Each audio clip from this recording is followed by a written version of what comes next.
Ladies and gentlemen, so Brett Cooper released her first video, and I swear, I'm pretty sure that she prayed before releasing this video. I mean, the stuff that she talks about directly connects to the Bible. So let's take a look. Point I'm making is that yes, people can change. That is a good, normal, human thing that happens to all of us. And when you change, that means that you then come with a past. You come with choices that you've made and things that you believe that you possibly regret, that you would not believe or do now. That's fine. Like, genuinely, that is okay. That is actually very normal for every single human being. So why are we ripping somebody apart because they were 4 years too late? Like, again, wasn't the goal to get people to this point. And so in my opinion, the correct and the good thing to do is to welcome people like Whitney Cummings and the Jesus thing to do, maybe?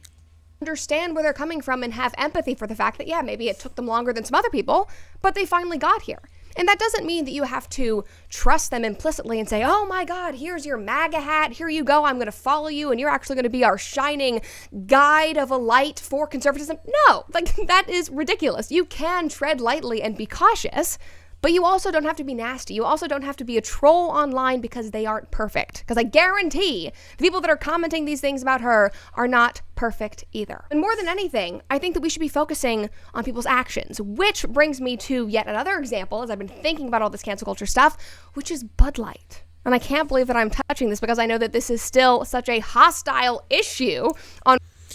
So she just finished speaking about this lady that got attacked. Because at first, right, she went on the show, she was doing some conservative, if you will, jokes, and it was well received. But then people dug up a bunch of stuff that she had said during COVID and other things that were going on that were very left-leaning, if you will.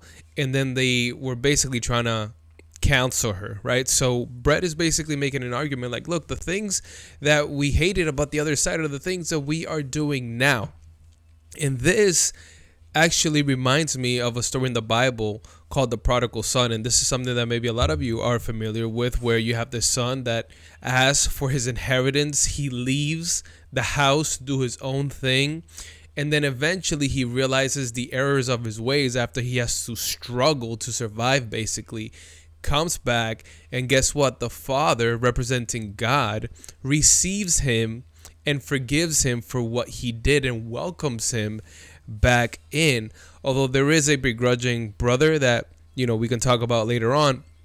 But the point being is that there are a lot of people that are now realizing the errors of their ways, and now they're turning to the right side. And instead of chastising or, you know, calling for the cancellation of all these people, that we should be welcoming them in. And I want to show you one more clip that was also very surprising and eye-opening. Attack him and threaten him. Imagine what they would have done to all of us. I mean, we saw what they did to people over the last 5 years. So it's understandable that he was apprehensive about not pushing back even more. And so that is why I genuinely am hoping for the best. I want him to be genuine. I want him to succeed because that will be better for all of us. And in my opinion, believing in somebody's ability to change is instrumental to the health, number one, to the health of all of us in our personal lives, but it's also instrumental to the health of the right and our movement. Because if we lose that, we become no better than the left. The left that we have all been canceled and ridiculed by. The left that we have called out for policing speech and being relentlessly tribal in the way that they eat their own and do not allow anybody to have any kind of dissenting opinion or make any kind of misstep whatsoever. The left that says you can't talk about X and you can't do Y. Is that really who we want to become? I go on social media, I go on X, and that's what I'm seeing. It's just a bunch of infighting. It's a bunch of people freaking out because people aren't perfect. Oh my God. Wow. And of course, there is a difference between that kind of toxicity and those cancellations, and simply being cautious and holding people accountable and hoping for the best.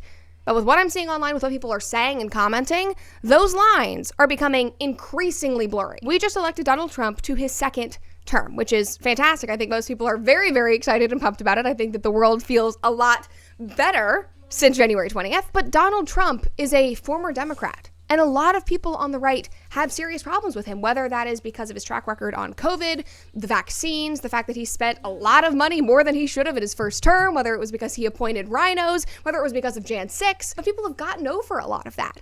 They've pushed past that and they've said, yes, he might have made mistakes, but he's trying to be better. He is going to get this country back on track, and I'm choosing to believe in him. I mean, think about Tulsi, think about RFK Jr., these two former Democrats who still, to this day, do not share a lot of the traditional conservative values, but are doing very important work. And we've all gotten on board with them, and we are trusting them to work with Trump and help lead our country in a good direction. These people have all been welcomed with open arms. There will be growing pains for all of this.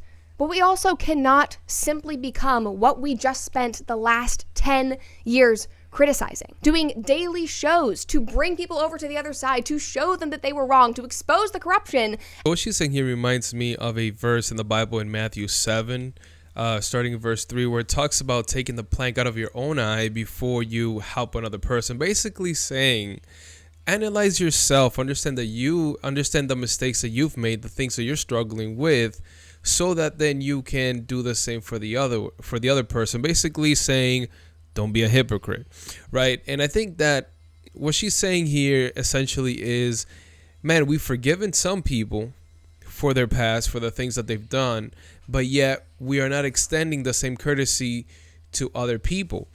And she calls out JFK, she calls out Mark Zuckerberg, where she had like another bigger section on the fact that, he is actually repentant for a lot of the censoring that he did before, and now he's realized the errors of his ways. And so this actually reminds me of the fact that when it comes to the gospel, for example, we as Christians are not called to be gatekeepers, meaning I don't say, hey, this person deserves to hear the gospel, this person deserves salvation, and this person doesn't. Instead, we are called to spread the gospel to as many people as possible, not discriminating against anyone. And this is what she's saying here, like, hey, like, people are allowed to change their minds. People are allowed to repent. People are allowed to not only make mistakes, but to become better. And I think that, this is a great message for all of us to understand, and aligns perfectly with the message of the gospel, where Jesus came